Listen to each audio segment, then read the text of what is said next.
Sa pagkakataong ito, makakapanayam natin ang mamumuno sa bagong tatag na Office of Cybercrime ng Department of Justice, si Assistant Secretary Jeronimo C. Magandang umaga po, Assistant Secretary C. Good morning, Howie. Yeah. Thank you. Handa na ba kayo sa Department of Justice? This didn't come as a surprise, no? I mean, pinaghahandaan nyo to, no? So, ano ba yung nature ng magiging trabaho nyo sa ilalim ng batas na to?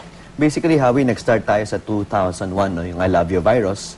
Nakita natin na malaking problema pa talaga ang cybercrime at tumataas siya. Hindi lang yung ganyan na pataas, but exponential, no?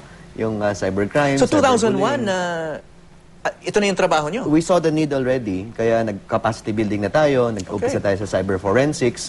Tapos, habang nag-increase ang capacity ng ating mga law enforcers, na-realize natin na butas pala ang batas. Kasi revised penal code, 1932, special penal laws. But yung cybercrime, hindi pa covered. Kaya maraming sindikato. In fact, the Philippines now, before the Cybercrime Prevention Act, is known as the safe haven. No, pinupuntahan tayo para kasi wala namang batas eh. Hindi nahuhuli, hindi natin nakikita yung mga fraud, mga syndicates. In fact, last month, we just deported 300 plus aliens. Okay, may batas na, and of course, hindi natin i-debate ngayon yung merits ng batas. Nasa Supreme Court na to, at nag-debate ngayon yung mga advocates at saka proponents. Pag-usapan muna natin yung tools for investigating, kasi yun ang trabaho nyo. Nabanggit nyo yung cyber forensics. Correct. What exactly does that mean? Yung cyber forensics, katulad ng traditional forensics, kunwari fingerprint, blood samples, DNA, yun yung tinatawag na traditional forensics. Yung cyber forensics man, yung computer, ginagamit pag-upload ng child pornography. Or kunwari, ginagamit pang-hack ng mga sites kasi gusto nilang i-take down ang buong government structure. Yun yung mga kailangan ng cyber forensics naman. Electronic forensics. Yun lang ibig sabihin doon. So what kind of skills do you need? Yung mga investigators nyo rito, ano ba yan? Mga geeks din ba yan? Marunong din mag-hack yung mga yan? Howie, in fact, ang tinatawag niyan mga white hackers, no? Yung hackers na quote-unquote on the good side of the law. Hindi naninira, but just to check kung tama mo yung mga proseso. At may certification process yan, parang level 1, level 2, level 3, until you become a parang certified programmer din. Pero you are a cybersecurity, cybercrime expert. So you have a squad of programmers sa ilalim ng office na to, which you head? Yes. And then, busy na sila? We will start. Tingnan mo natin yung implementing rules and regulations para may konting provision lang na linawin. Kasi you have to understand, Howie, dalawang version yan eh. Sa House saka sa Senate. Nung ginawa na sa BICAM, hinahalo-halo. So ang gagawin ng implementing rules, linawin lang kung ano talaga yung procedure para hindi naman kabado ang mga tao sa bagong batas. But there's really nothing to fear because, in fact, this is compliant with the International Convention on Cybercrime. Hindi siya nagkalayo sa international standards. So within this squad of programmers, ano-ano yung mga skill sets na? Are they familiar with all the computer languages used by hackers? Yes. All these different methods, yung denial of service, yung SQL injection. Basic ko yan. For example, nakakuha ka ng computer at nakita mo may isang scene na nakaka-capture ng, for example, bestiality. No? Or tinatawag na crash videos, no? Yung mga animals na tinatapon at pinapatay. So anong mga procedure? Anong steps? No? Parang ano yan eh, contraband yan eh. Nakita ka ng baril, nakakita ka ng drugs. What is the process? What is the procedure?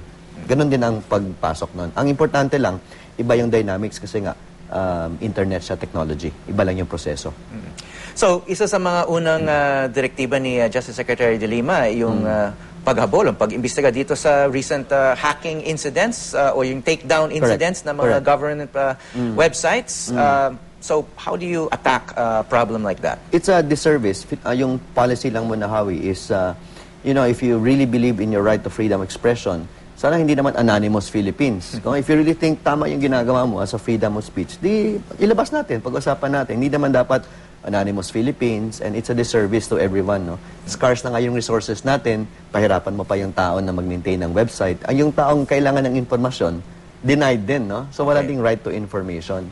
So if you think there's a problem with the law, na hindi lang sa libel, the whole range of laws that we have, dapat ganun ang perspective natin, broader. Hindi lang, ay, libel kasi, kaya ganyan. Ganun lang kalimited. Tingnan natin batas, basahin muna natin, something new, let's learn to it together, look at country experiences, and then tingnan natin yung Pilipinas.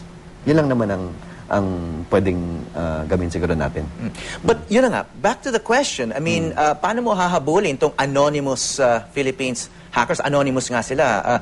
Madali ba talaga magtago yung mga hackers dito sa internet? Paano nyo, natitrace ba talaga yan? Dati kasi, Howie, ang impression kasi ng tao, kung naka-internet ka, nakatago ka sa isang computer or laptop or nag-text ka, untraceable ka na.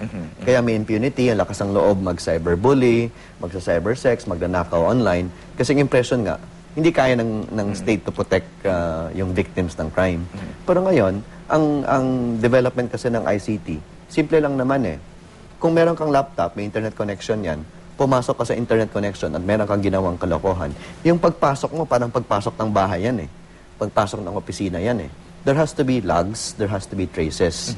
So yun yung umpisa kung paano maprotektahan ang ating infrastructure. Especially yung mga businesses na kailangan ng connection, government services na kailangan na 24/7 yung operation, sana naman hindi man naman makompromise. So, kumbaga, yung office nyo para mga online detectives yan. Yes. So, kaya nyong i-trace Yes. kung saan talaga nanggagaling itong mga It will hacks. require more work kasi sa traditional nga, may nakita kang barel, kung may fingerprint, kung wala ng barel, di ba? Paano naman trace? Kaya nga, cyber forensics ang tawag. Okay, napag-usapan natin kanina, nabanggit mo nga yung Justice Secretary, no?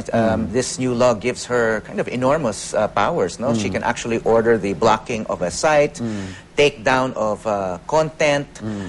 In what instances will your office recommend this? I mean, kasama ba kayo dito sa pag-imbestiga bago mag-recommend ng content on the web that needs to be blocked or taken down? Ano bang Siguro, interpretation Javi, nyo sa batas na to? The first thing lang is yung tinatawag na Section 19, no? Hindi naman siya takedown provision kasi takedown parang arbitrary ang dating eh. It's restricting blocking access, no? Section 19, ang proper term yan, restricting.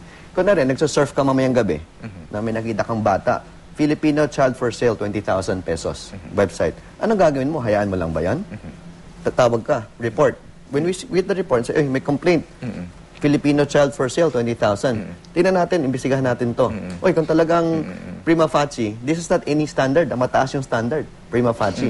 Then we will say, hey, Telco, Globe, Smart, bakit hindi nyo hinahayaan yung pagbenta ng bata online? Yung naglalakad ka nga sa kalye, bawal nga yung mga ibang bagay na pinapakialaman natin. Pagbebenta ng bata. Okay, mga ganyang incident kasi black and white yan. I mean, no one's going to argue na dapat protektahan ng mga Correct. child porn or child traffickers. Correct. I guess kaya naging controversial itong Correct. online libel because a lot of it is subjective. What is Correct. offensive to one may be innocuous to another. So a lot of it is subject then to interpretation and all of that. No? So, paano yun? For example, meron kayong prima facie evidence na libelous yung content dito sa website na to. Ano yung next step na gagawin ninyo? Siguro, mas magandang appreciation yan, Howie, no? Yung spectrum kasi of free speech, eh. No? Yung sinasabi yung PI, di ba? Versus yung talagang cybersex, cyberporn, yan. Isang spectrum yan, eh. For sure, dito yung black and white na sinasabi, dun yung priority. As it is now, even without the Cybercrime Prevention Act, 80 to 85% of all the cases we have are already internet libel. Nag-aaway yung mag-asawa, nagmumurahan yung mga shota, nag-post ng mga shoutout. As it is, yung wala, before the Cybercrime Prevention Act, 85% of our cases are already like that. No? So, anong ginawa natin dito? Hindi prioritize yan. Ino natin yung drug trafficking. Yung tatawag sa cellphone and say, oh, barilin mo na yan.